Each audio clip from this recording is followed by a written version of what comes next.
বন্ধুরা, এটা হলো গরিব রাধার বাড়ি। আর গরিব রাধার বাড়ি এখন সবাই ঘুমো করছে। চলো দেখি আজকের পর্বে কি রয়েছে। এখানে রাধা আর বুলটি ঘুমিয়ে আছে। হঠাৎ করে বুলটির ঘুম ভেঙে গেল। ও আলে বাবালে, সকাল হয়ে গেছে। ও লাদান্তি, লাদান্তি ওঠো, কত সকাল হয়ে গেছে। আলে লাদান্তি মনে হয় আরে ঘুমাবে। আরে বুলটি, এত সকাল সকাল কেন উঠেছিস? এরকম বিরক্ত করিস না আমাকে, আর একটু ঘুমোতে দে বাবা। আমি সারা রাত কাল ঘুমোইনি, আর আমার তো কিছুতেই ঘুম ভাঙছে না। আচ্ছা আচ্ছা, তুমি ঘুমো, আমার বেতন ইতি পেতে আমি এখন আর ঘুমোতে চাই না লাদান্তি। এই বলে বুলটি নেমে পড়লো। আজকে তো আমার ঈদ করতে ছুটি, আর মাও নেই।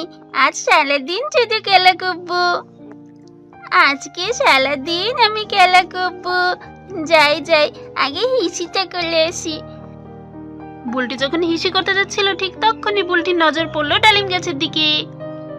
উলি বাবালে, কি সুন্দর মিষ্টি মিষ্টি ফল। আমি কি লাদা আন্টিকে পেরে দিতে বলবো? না না না, লাদা আন্টি তো ঘুমোচ্ছে। যাই যাই, আমি ছাদে উঠে পড়ি। এরপর বুলটি ছাদের উপর উঠতে শুরু করলো। আরে এই মইটা যেন কেমন কেমন একটু নড়ছে, তাকটাবো আমি উঠবো।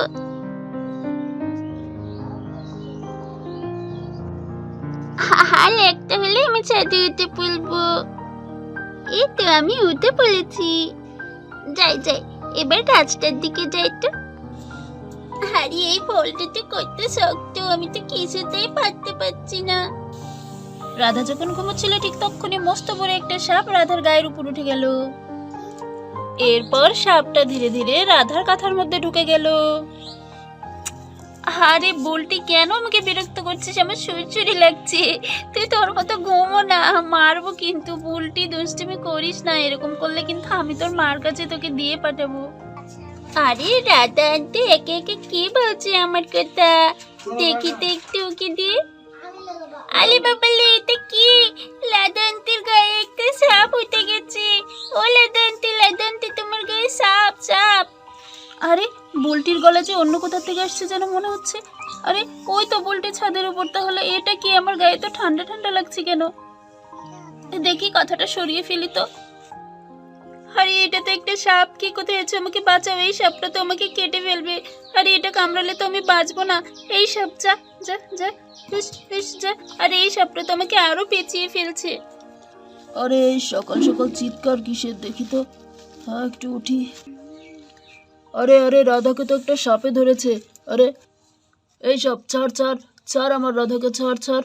আরে আরে রাধা, তুমি চিন্তা করো না, আমি তোমাকে ঠিক বাঁচিয়ে নেব।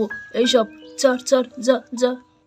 আরে আমাকে বাঁচাতে গিয়ে তুমি বিপদে পড়ো না, তুমি সরে যাও এখান থেকে। এই সাপটা আমাকে কেটে মেরে ফেলুক, তুমি যাও এখান থেকে, সরে যাও। আরে না না রাধা, আমি সাপটাকে ঠিক সাবধানে ধরবো। ওর গলাটা ধরতে পারলে ওকে ঠিক আমি ছাড়িয়ে নেবো। দাঁড়াও দেখি, সাবধানে।